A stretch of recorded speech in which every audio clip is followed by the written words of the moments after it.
Hello, it's a pleasure to have you here. Has Nigerian political battle crossed the Atlantic? Has the contest for power in Africa's largest democracy now entered the corridors of the United States Congress and the el-rufai is an American lobbying firm now trying to influence how Washington views Nigerian presidents?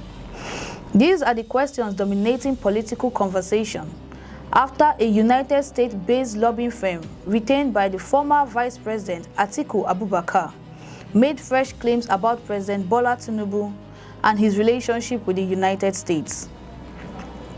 According to the lobbying firm, Von Baten York, the administration of former President Joe Biden allegedly refused requests for an official White House meeting with President Tinubu because of long-standing drug trafficking allegations that have followed him for decades. It is a serious claim. It is a politically explosive claim. But it is also a claim that demands careful scrutiny because the firm did not provide documentary evidence to support that specific allegation, and there has been no public confirmation from the Biden's administration that such a refusal even occurred. So what exactly should Nigerians believe? Why is this story emerging now? Why is the lobbying campaign taking place just as reports suggest that President Tinubu is seeking stronger diplomatic engagements with the administration of President Donald Trump? Is this merely another chapter in Nigeria's first political rivalry, or is there a broader attempt to shape how America's political establishment views Nigeria's current leadership?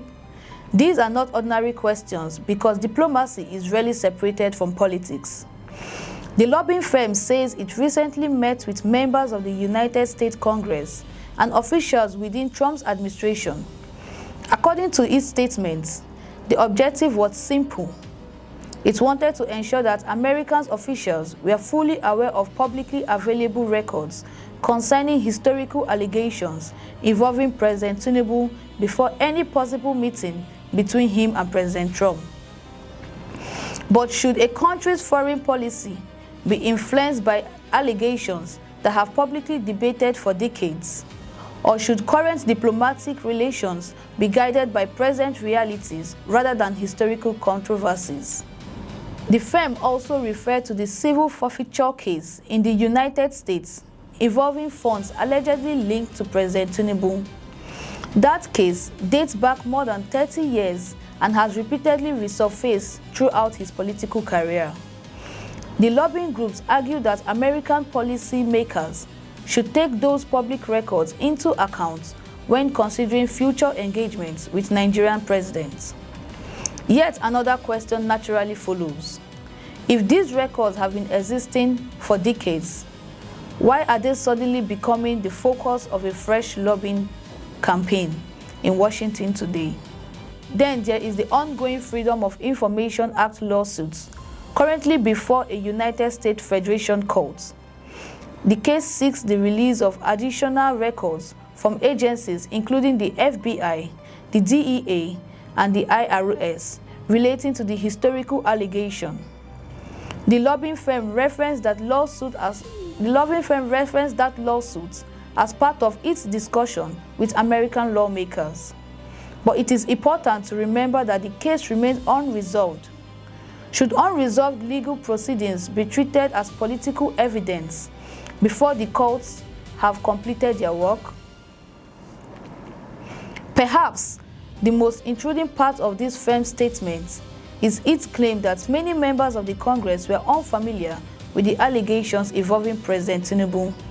According to the firm, its mission is now to ensure that President Trump is fully informed before any meeting takes place. But who should decide Americans' diplomatic relationships? Lobbyists, politicians, intelligence agencies, or elected governments acting through established diplomatic channels? There is another side to this story that cannot be ignored. President Tinubu has consistently denied any wrongdoings related to the decades-old allegations. His administration has repeatedly argued that there is nothing new in the record being discussed. When the United States court ordered additional records to be released in 2025, The Nigerian presidency dismissed suggestions that has the decision contained fresh revelation. According to the presidency, the FBI and DEA reports have been publicly available for more than 30 years. If that is the case, and Nigerians simply witnessing the recycling of old political battles ahead of another election cycle.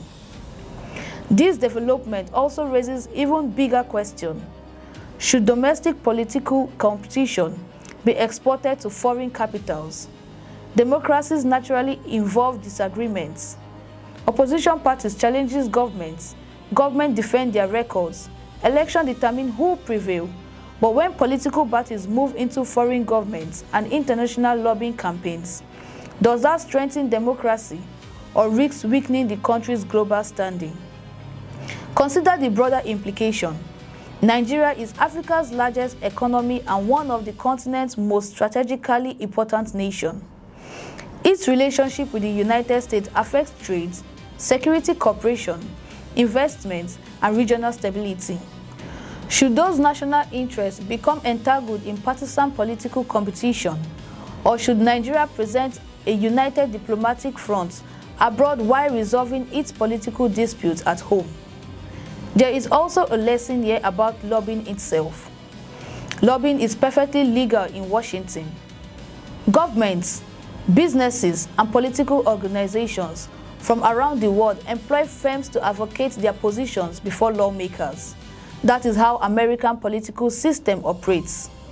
But lobbying also raises questions about influence. Who controls the narratives? Who gets heard? Whose version of events ultimately shapes international opinion? One principle remains essential throughout this debate. Allegations are not evidence. Claims are not proof. Political statements are not judicial findings. The lobbying firm's assertion that President Biden refused to meet President Tinubu because of allegations remains exactly that, an assertion, without documentary evidence or confirmation from the former Biden administration. It should be treated as an allegation rather than an established fact. As Nigeria moves closer to the 2027 elections, political battles will almost certainly become more intense. Narratives will compete. Allegations will multiply, international attention will increase.